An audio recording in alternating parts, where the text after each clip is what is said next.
Hello, Sacral Beauties. Welcome to the She Sacral podcast, where we focus on burnout recovery through the power of sacred pleasures. We've been diving in and talking all about the burnout archetypes, and today we are covering the personality type INTJ. Your burnout archetype is the Strategic Overplanner.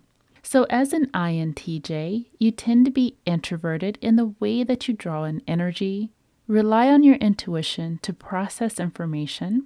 You're more of a thinker in the way that you make decisions. And when it comes to the way that you relate to structure and flexibility, you tend to follow judgment, and that means you would most likely prefer to-do list and structure. So if you've been the one holding the big vision, always mapping out your next move, and yet joy still feels like a distant memory, then this episode is for you. Your sacred strengths as an INTJ is that you're visionary with an incredible ability to see the big picture. You thrive on strategy and innovation, building frameworks that others just can't imagine. And your forward-thinking mind turns ideas into lasting impact. So absolutely celebrate that because your brilliance is sacred. But what happens when that gift of strategy starts to become obsession? Some signs that burnout may be creeping in for your personality type can look like micromanaging every detail and refusing to release control. You resent interruptions to your plans, even from people you love.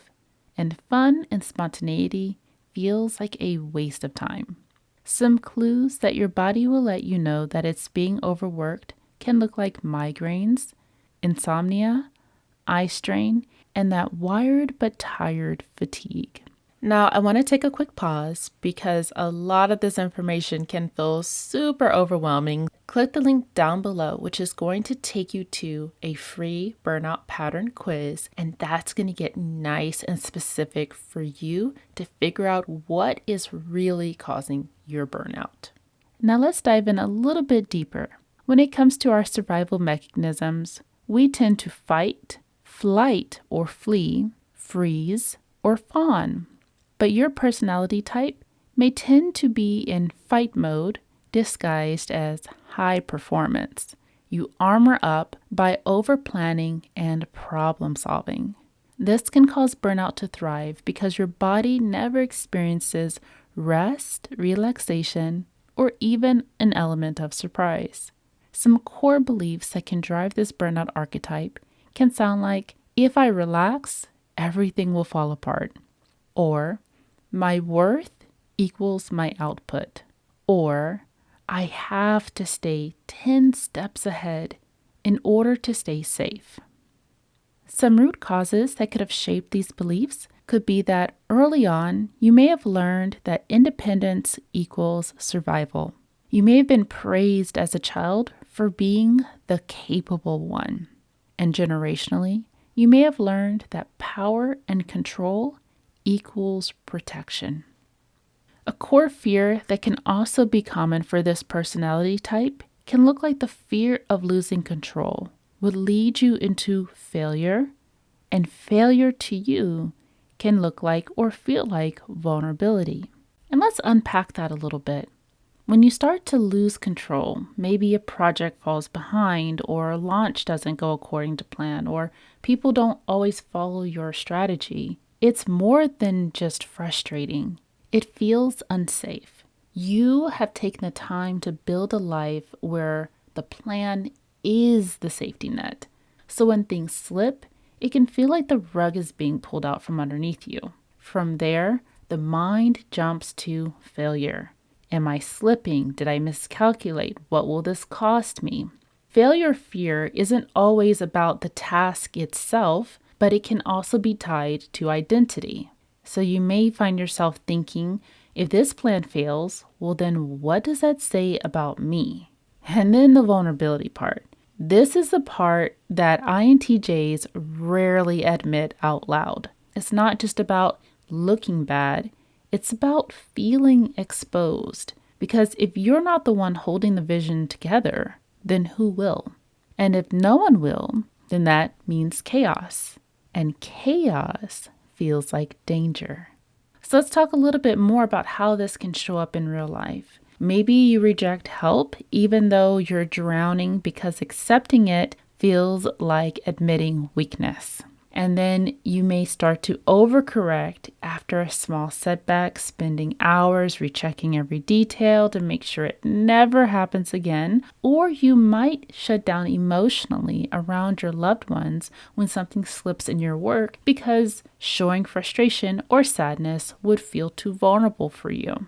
For many INTJs, this wiring starts pretty young. Again, maybe you were praised for being mature for your age or being the capable one in your family, as we talked about before. Maybe life felt very unpredictable. So you learned really early that if you planned ahead, that would keep you safe. Or maybe success was your ticket to respect and stability. So you built an identity around never dropping the ball. But where's the problem? This same survival strategy becomes a burnout trap when you apply it to every single thing in your life, and your mind starts running on overdrive, but your body never gets the softness it needs to recover. This doesn't mean you have to completely surrender your strategic mind or brilliance, but just needing to let joy start to become a part of your strategy plan. Now let's dive in a little bit deeper to how burnout can show up in your body. Some common physical signs can look like migraines, having a tight jaw, eye strain, and sleepless nights. Hormonally, you may be in a space of chronic cortisol, which will lead you into adrenal fatigue, always feeling tired, your cycle can become irregular, and your libido can start to drop. When it comes to your sacral energy, creativity starts to dry up because joy can be starved out by productivity. Some common burnout habits for your personality type can look like overscheduling every hour of the day, saying no to social plans or rest because they don't serve the plan, canceling intimate moments because of mental preoccupation, and turning hobbies into projects with measurable outcomes. So a common burnout trap for you could be believing that your worth lives in your plans, micromanaging your life instead of letting flow come in. So a simpler example can look like it's a Friday night, a friend calls and says, "Hey, let's grab dinner." Your stomach is saying yes, but your calendar says no, so you decline. And you spend the evening tinkering with your project plan instead. But by bedtime, you've accomplished a lot on paper, but then feel empty inside. So let's shift gears a little bit and focus on a nice ritual you can do that's specifically designed for your personality type. Schedule pleasure with zero purpose.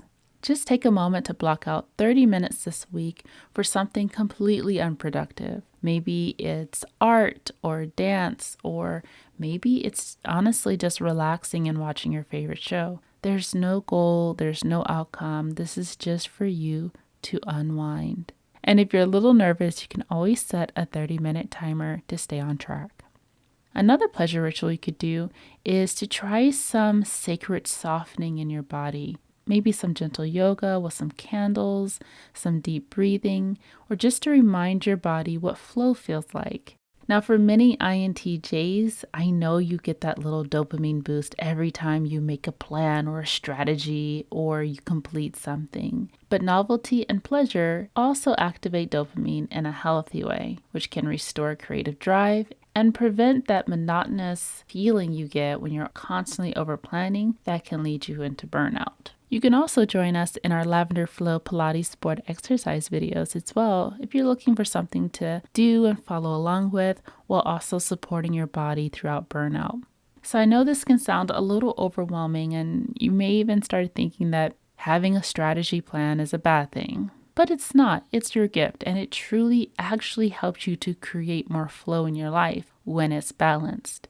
And so if you're looking for more tools to integrate pleasure into your life, you can activate 30 days of pleasure rituals at shesacral.com, or you can book a one-on-one session where we'll dive in a little deeper into your burnout archetype, as well as the stage of burnout you may be in, and create a nice personalized guide. Remember, your mind is brilliant, but but your body deserves to feel alive and rest too.